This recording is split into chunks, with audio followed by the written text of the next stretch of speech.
Reactivity of alkyl halide, जब Grignard reagent बनता है तो आपको मालूम है कि रिएक्टिव सबसे क्या होता है, फ्लोरीन होता है पीरियोडिक टेबल में।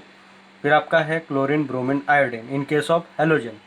क्योंकि जब आप RMgX बनाते हो, RMgX बनने के लिए आपको X भी लगता है और R भी लगता है। पर जब आप ग्रिग्नार्ड रिएजेंट के बारे में जब आप सोचते हो तो रिएक्टिविटी जो रहता है वो आयोडीन का बहुत अच्छा रहता है, फिर होता है ब्रोमीन का, फिर होता है क्लोरीन का, फिर होता है फ्लोरीन का। जैसे आप फ्लोरीन के 100 कॉम्प्लेक्स देते हो वो कम मात्रा में पाए जाते हैं।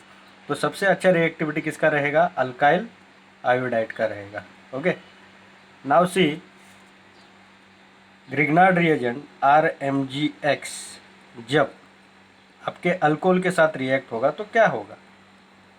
ओके, अभी देखो जब आप अल्कोहल के साथ इसको रिएक्ट करवाते हो तो आपको एक चीज़ मालूम है, ये O- है, ये H+ है, ये माइनस है, ये प्लस है, ये माइनस है।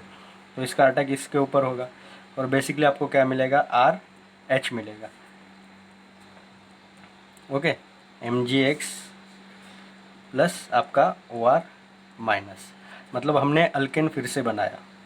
अभी ये तो बात हो गई आपके अल्कोहल के साथ।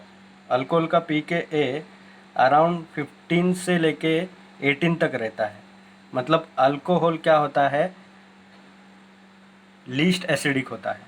पर ये जो हाइड्रोजन आपको दिखाई दे रहा है ये अल्कोहल में क्या है, एसिडिक हाइड्रोजन है। अभी देखो ये तो हुआ अल्केन का, फिर बात आती है अल्काइन की। अल्काइन में जो हाइड्रोजन आप देखते हो CH ट्रिपल बॉन्ड CH, ये हाइड्रोजन उतना एसिडिक नहीं है। क्योंकि एसिडिक का मतलब क्या होता है एसिडिक हाइड्रोजन का, कि जो सबसे मोस्ट इलेक्ट्रोनेगेटिव स्पीसीज के साथ अटैच हो, जैसे ऑक्सीजन है। ओके, उसके साथ जो हाइड्रोजन रहेगा वो क्या रहेगा, एसिडिक हाइड्रोजन। आपको मालूम होगा कि क्लोरीन और हाइड्रोजन में उतना इलेक्ट्रोनेगेटिविटी डिफरेंस नहीं आता। फिर भी जब आप इसको ग्रिग्नार्ड रिएजेंट के साथ रिएक्ट करवाते हो, ओके, ग्रिग्नार्ड रिएजेंट के साथ रिएक्ट करवाते हो तो होता क्या है, ग्रिग्नार्ड रिएजेंट ये भी जो हाइड्रोजन है उसको भी एब्स्ट्रैक्ट करवाता है। अभी देखो सोचो कि pK इसका 25 है, 25 है, मतलब ये जो हाइड्रोजन रहेगा उतना स्ट्रॉन्ग एसिडिक हाइड्रोजन नहीं रहेगा। फिर भी ग्रिग्नार्ड रिएजेंट इसके साथ रिएक्ट करता है और आप देख सकते हो R आपको मिलता है। सॉरी,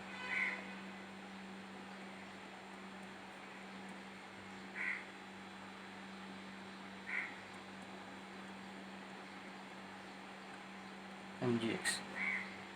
ये खासियत होती है ग्रिग्नार्ड रिएजेंट की, वो क्या बनाता है, सबसे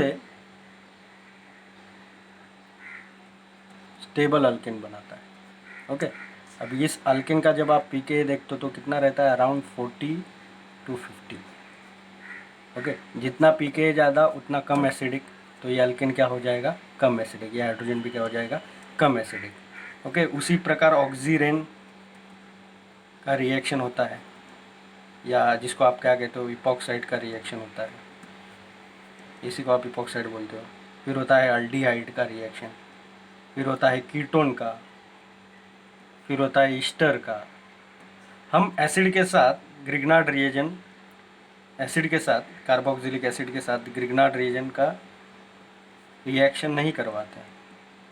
ओके, रिएक्शन नहीं होता। क्यों नहीं होता है, that will see in the next lecture. Aldehyde, एक चीज़ जान के लेना, अल्डिहाइड बहुत अच्छी तरह से रिएक्ट होता है। फिर होता है रिएक्शन का रेट कीटोन का, और अंत में रहता है आपका ईस्टर का। ये भी क्यों होता है, ये क्यों नहीं हो पाता, और इपॉक्साइड और ग्रिग्नार्ड रिएजेंट का जो रिलेशन है वो क्या है, that we see in the next lecture. Thank you.